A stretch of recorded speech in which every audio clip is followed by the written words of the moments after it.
Welcome to Across Africa, our weekly roundup of stories from across the continent. I'm Georgia Calvin-Smith, and coming up, as hundreds of thousands of hectares are destroyed in Madagascar every year by slash and burn agriculture, the government says it's struggling to deal with a powerful and shady business network driving demand for land. Desperate farmers are torching protected forest in search of new fields on which to grow corn and peanuts. Also, a return to a dark but recent past. Former victims of torture at one of Ethiopia's most notorious former prisons tore the cells in which they were abused. Makela is a symbol of a violent legacy that will hopefully never be repeated. And thousands of the first conscripts in Morocco's newly returned compulsory military service start training this month. They get food, board and a wage. The government says it's to promote patriotism. Critics, though, say it's about heading off the likelihood of dissent. We take a closer look. But first, once Madagascar was called the Green Island. Now it's more often called the Red Island because of the colour of the naked soil left behind as foliage disappears.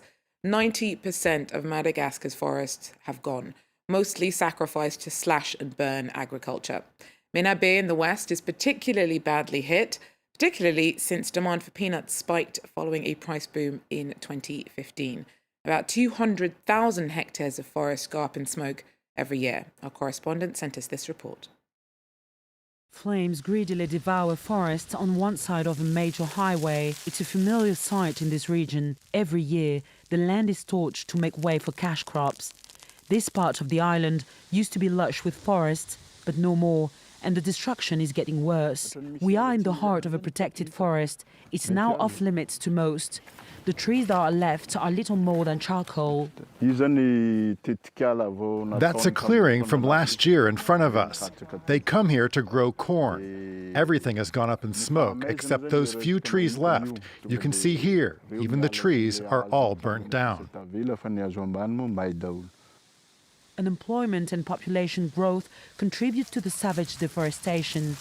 But an increasing demand for peanuts and corn from the food processing industry has fed the frenzy. Thousands of Malagasy who fled drought in the south are eager for work here in the west. Raulson has been clearing land to feed his 14 children. He accuses one MP of exploiting him by buying each kilo of peanuts for 25 cents before selling it on for 3 times that price. The Chinese buy from him. He's the one who sends collectors here to buy our peanuts and corn. His name is Jeannot. What he does is not right. He takes advantage of us simple farmers. Since he has been working with the Chinese, he has become a billionaire. The MP didn't want to comment. A powerful elite controls the trading of cash crops here. Claims of exploitation have also been levelled against Tar, Madagascar's biggest brewery. It's linked to one of France's richest families. There are reports that Star Company buys corn from collectors, and there's competition between farmers because those who produce more are offered gifts from the company. Stars declined our invitation to be interviewed. Years of intense slash and burn harvests deplete soil and see farmers illegally setting fires to plant new crops. The government has blamed shady busy practices for encouraging the destruction, but it claims it lacks funds to tackle the worst of the forest fires. The fear is that at the current rate, Madagascar's Mena Bay's dry forest could be gone in just 5 years. Before Makela Prison was closed down in Ethiopia last year, it was one of the most feared sites in the country. It was reopened to the public this month, giving visitors hoping for a brighter future for their nation, a chance to walk through the cells that were once the scenes of violence and injustice. For decades, Makela was the most infamous prison in Ethiopia. Political prisoners were tortured here. It was used by all recent governments, including the military dictatorship of Mengistu Haile Mariam. Last year, it was closed by the new Prime Minister Abiy Ahmed. He's been eager to be portrayed as a reformist and has opened the jail to the public for a few days. Bifkadu Hailu was a blogger who was detained in this cell for 3 months without charge in 2014. I always remember when the policemen came in to take me, I hear the voice of the handcuffs. Heart starts to pump. You get scared, and then you just give your hands to be handcuffed and be taken to the torture rooms. Kefiyalu Tefera lost his legs after being tortured in Makela Prison. This is a place where human beings were tortured physically and mentally. Many lost their lives. Thousands were tortured here. It's emotionally disturbing for me to come here. Visitors flocked to the jail and said it was an eye-opening experience. I see that this kind of prison must not be opened ever again. As much as possible, we have to talk to each other in a civilized manner to solve our political differences. We have to learn from our history that blood and torture won't lead us anywhere. Despite opening the prison to the public, Abiy Ahmed has been accused of continuing to use the repressive tactics of previous regimes, especially after the assassination of 5 military and government officials in June. From looking after patients to tending to her crops, we hear now from Zambian farmer Maria Zalumis, who quit her career as a cardiology nurse to put her heart and soul into taking over the family business. She's one of the country's top tomato farmers and now employs dozens of people. From nurse in Australia to successful farmer in Zambia, 34-year-old Maria Zalumis describes her unlikely change in occupation as an accident. She moved back to her home country after 12 years abroad due to her father's dementia. Maria couldn't find nursing work in Zambia because she was overqualified, so 6 months later decided to take over the reins of her family farm. It's a very busy life. Today I woke up at 5 a.m. We've been harvesting since 5:30 this morning. It's basically I've got no time for anything else but the farming. But it's my passion. It's something that I love to do. So I don't look at it as a job. I look at it as a way of life. So for me, this is what I love. Maria took over the farm in 2016. It's called Tuzini, an acronym for her and her siblings' names. The 40-hectare farm is located about 25 kilometers north of central Lusaka and produces predominantly tomatoes.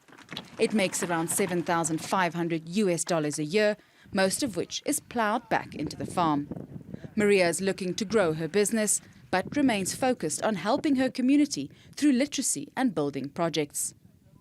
And I like to help the less privileged. I think that's one thing that really pushed me into farming was helping people who haven't been to school, giving them jobs, reducing poverty, and then, giving them a future.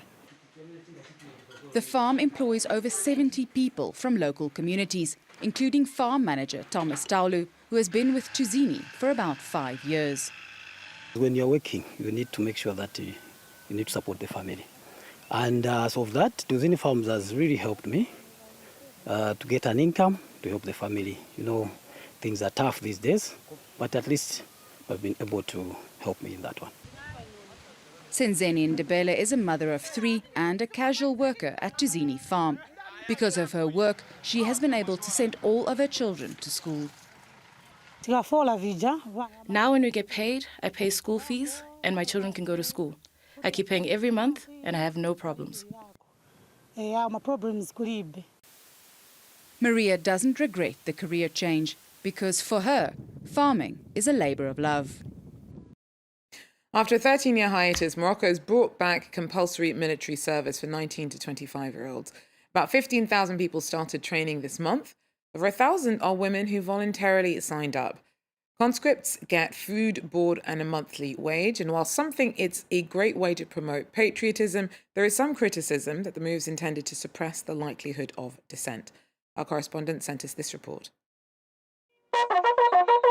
It's 5 in the morning, a rude awakening for those called up to military service. After quickly making their bed, the 3,000 young people in this training centre are getting ready.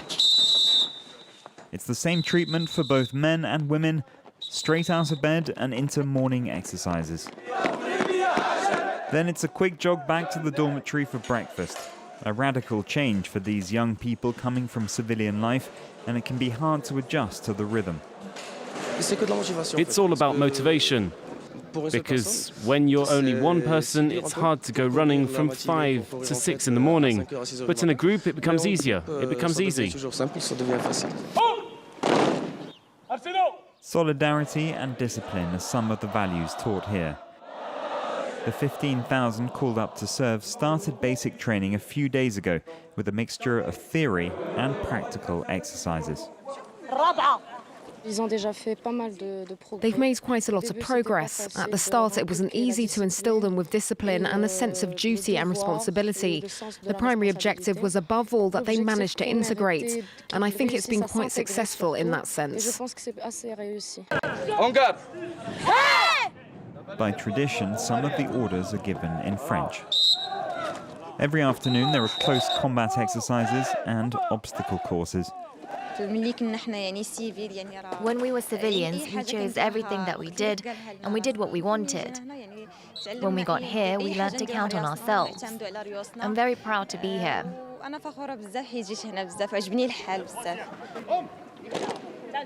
After 4 months of basic military training, the recruits then specialize in subjects like IT or security.